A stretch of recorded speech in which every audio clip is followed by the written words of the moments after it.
G'day there. Welcome to the closing bell on the 17th of November, racing towards the end of the year and at a bit of a crossroads, I think, the market right now. So I think it's worth having an overview. I was talking about the bonds, gold, oil last week. I think we'll look at the same things again. Before I get going with the closing bell today, I just wanted to ask a little favor. Would you, if you've been enjoying these videos, please like the video on YouTube. It's really going to be helpful to get those likes up so that I can get my video in front of more people. So yeah, I think you can click on the bottom left, should say something about going to YouTube if you're not on it right now. But if you are, just press that little like button and it will make my day. All right, now on with the closing bell. And of course, stocks, to get a sense of just what a crossroads we're at. I'm not going to put big stake in the ground right now, but I want to show you how it's looking and you know how it can really look very different, turning quite bullish to becoming, of course, very bearish if it does turn back down again. So just want to set out everything for you because these bonds are rallying quite sharply. And if these US 10-year bond yields close around the current level, this is a monthly chart I've got for you here, and that will confirm the monthly sell pivot on these US 10-year bond yields.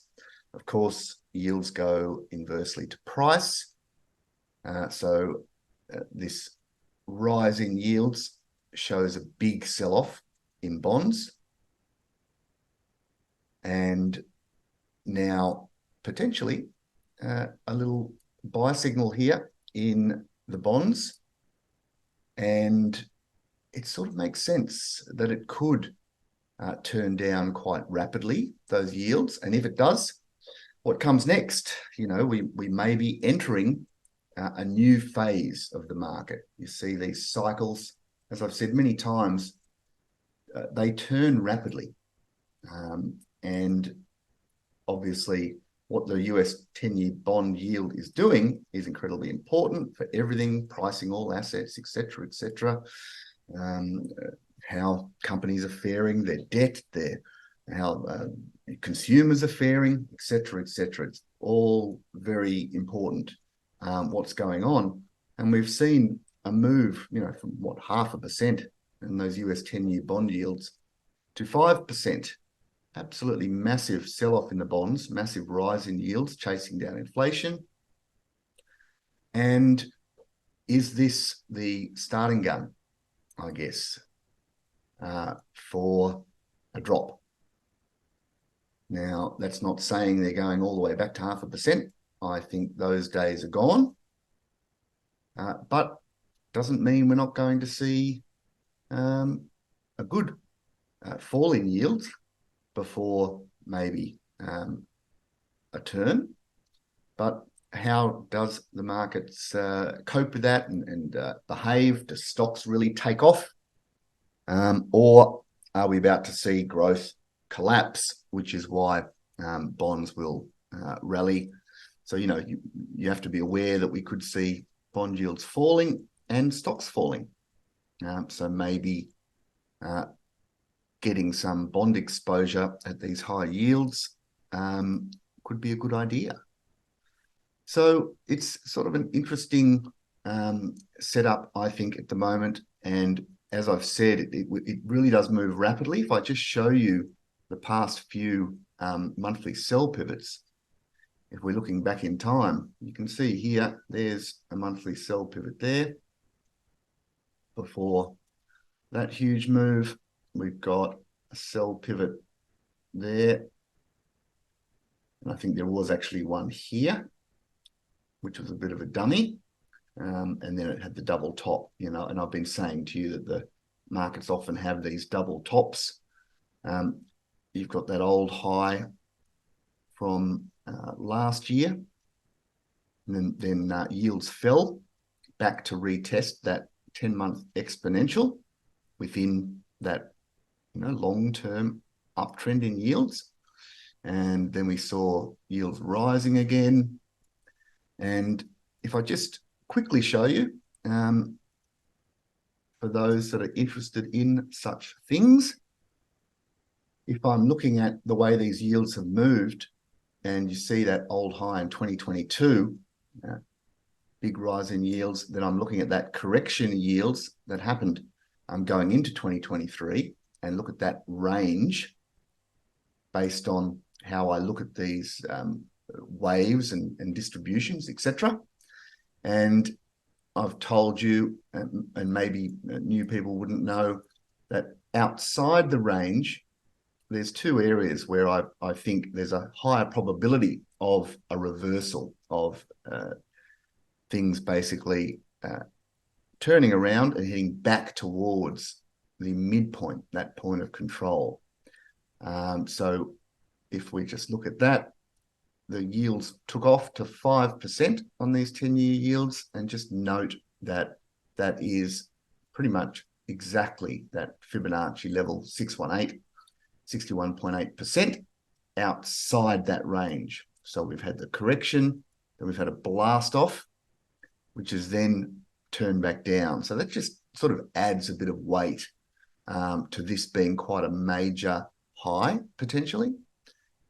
So yes, it's certainly now, I think, at risk that we are going to see the bond yields, and I guess you wouldn't say at risk, would you? You'd say, well, this is possibly going to be a bullish turn of events then, that these bond yields could start coming off. And when they start coming off, it can be quite rapid. So with the rally in bonds getting underway, I guess we have to start thinking, is this a turn of events that will be bullish for stocks? And we've certainly seen a big bounce, haven't we, in the last few weeks? And last week was wondering whether it was starting to lose a bit of momentum, but another wave to the upside has happened this week. So it really is getting up there. And this is why I have these, clear sort of rules for myself. Once we're in this weekly downtrend, I'm basically looking at this rally as still potentially a short squeeze, which can turn down.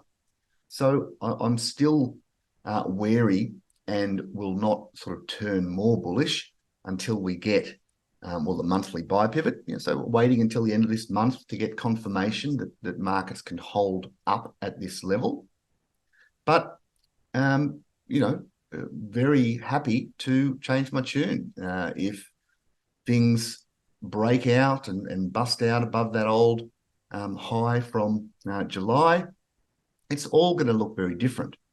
And this is why I guess I have been trading in the way that I do, of looking at these midpoints. You can see how rapidly markets change. Just incredible. So we've had 3 months of selling, reached a crescendo, hit the point of control, the midpoint of the whole correction from last year. And we're saying that's where you need to be taking part profits if you are short, because the odds of a bounce or a sell-off from that point are closer to 50%. So that's where you want to be taking money, either taking all your profit or part profit, so that you've got a break-even stop loss, which hopefully is above the high of the whole structure. Because markets are so wild, this could just be a sell-off, then back up into the sell zone of that wave, and then a big sell-off like that. And I've shown you in the past, this is what happened. We had this sell-off last year.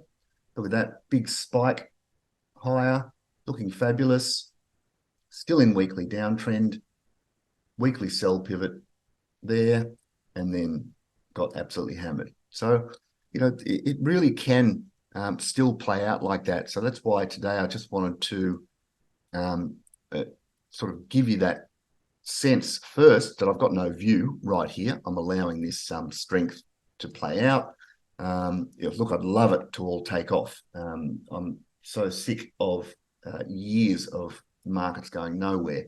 So I'm happy for it to do whatever it wants to do. And I've got no real axe to grind either way. Happy to change my tune if things turn bullish again. It will be great. So just showing you there, there's the 3-month sell-off in the S&P, and here is the sell zone of that whole sell-off over the last few months. So really, we've had 3 weeks very sharp buying, obviously a short squeeze, a lot of the shorts getting taken out, but it is in that danger zone where if the selling comes in very quickly, it can actually come off quite quickly and rapidly. If we get a weekly sell pivot, let's say in the next few weeks, and back below that 10-week exponential moving average within the weekly downtrend, watch out. It can look bad very quickly. But that really is a story for another day for me, where that has to happen before I would start getting sort of really bared up and thinking about trading, because you have to consider what if it is bullish with these bonds and they do take off. So just looking at the monthly quickly, and you can see, as I was sort of saying to you a few weeks ago, that long-term trend has actually turned up, and we've had a retest of the long-term moving averages, and potentially, if stocks hold up into the end of this month, a monthly buy pivot. So it's going to be hard for me to remain bearish with that situation. I would still be able to say, if things turn down, as we've said, looking at that correction, as I was showing you before, back through the midpoint, I'm going to be bearish and think that we can have a very sharp sell-off. But while it holds above there and we get that monthly buy pivot, there's a case, it could be ready to break out and take off, which would be pretty amazing. But, I've seen many amazing things before. People were bearish years ago, and look at what the S&P 500 has done, just constantly heading north. So, maybe that big long-term uptrend is not over, and who knows how high it can go. You've just got to accept and go with the trends, and happy to change my tune if everything starts looking great again, and maybe the bonds will be the linchpin there. So that's why I'm saying it really is a crossroads for the market, the way I look at them. Still can look terrible very quickly, but all of a sudden can look bullish quite quickly as well. A real moment of decision for the market, whether it's going to really carry on here. So just looking at oil, which is really coming off the boil. And you can see here, as I was mentioning last week, really starting to look fairly bearish for the short term in oil. Here's the big rally. This is Brent crude. So there's the huge rally from a few years ago. It's sold off back to the point of control, as you can see there. Flipped over into long-term downtrend. So we've had a rally for the last few months, which got snuffed out last month, and getting the monthly sell pivot there and now carrying on. So it's just looking a bit dangerous if it just keeps going here back under those lows from last year. And, you're asking yourself what's going to be there. Maybe it stuffs around. Oil is notorious for, look at this. You can go for a year doing nothing and then getting hammered. So it's not one that I necessarily trade a lot, but, just noting oil prices coming off, for gold stocks. If gold, and I'll look at that in a minute, gold starts to take off, bonds rallying, gold takes off, oil sells off, and those gold stocks margins start increasing rapidly, and all of a sudden the gold stocks may actually be a great buy. So watching this oil, thinking there's more downside to come. I'm not sure it's going to get all the way down there, 45, 50 bucks. But I'd like it if it did. I just paid 124 bucks to fill up my car the other day. God damn it. So hopefully that's going to come off a bit. And yeah, so just interesting. Oil definitely on the nose right now. And gold, look, just quite tricky for me. A bit of conflicting signals going on, but it is looking a bit more constructive. But I guess I would like to see gold a bit higher before I'd get overly excited. But it is starting to look pretty interesting. So just looking at the long-term, last few years, we've got that really strong wave to the upside that happened from 2017 to 2020. And we've just had that correction over the last few years. So really everything I've done in gold has been based on this correction, where you have the range set out there, the correction here, and then you're pretty much basing everything off that with the point of control around 1880. And it's just been, flipping backwards and forwards, shaking everyone out slowly but surely. And recently, retest of the all-time high, back to the point of control again, but it's in long-term uptrend. So this is where I'm interested in seeing, is this long-term uptrend going to become one of these? Is it going to really get going? And, it could. You see there's been a false start here. It tried to take off, couldn't do it, went all the way back to the bottom of the range, false break, and took off. So, it is constructive thinking, big picture, that it's not going to take much more for this to actually break out. And, we know breaking out to all-time highs there, then it could really be off to the races. So it's all sort of primed to go, but it is still in that sell zone area, isn't it, of that multi-year correction. So I guess I'm just being wary that we've had so many failures over the past few years. Is it going to take more work before it's ready to really break out? And I guess that's the bonds, isn't it? Bonds keep rallying. Maybe gold's ready to go. But I just need a bit more evidence. And I guess holding above 2,000 bucks or more, I'll start to really zero in on a few gold stocks. And just finishing up on uranium, don't forget about that. Could be a big year for uranium next year.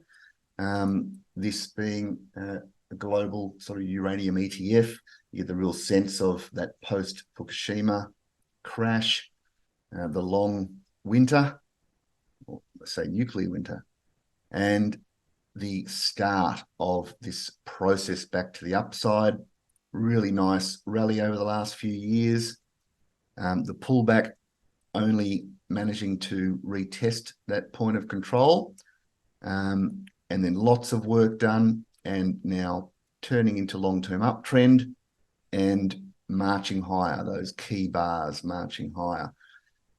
Still, I guess, in a danger zone here, but my feeling is we're about to witness a breakout. And I guess I'm saying, what does next year hold? Is it going to be something like that? It's possible. So I know my guys are set and I'll keep looking for opportunities. But yeah, quite like the idea of uranium for next year. All right, I'll come back with more next week. Cheers.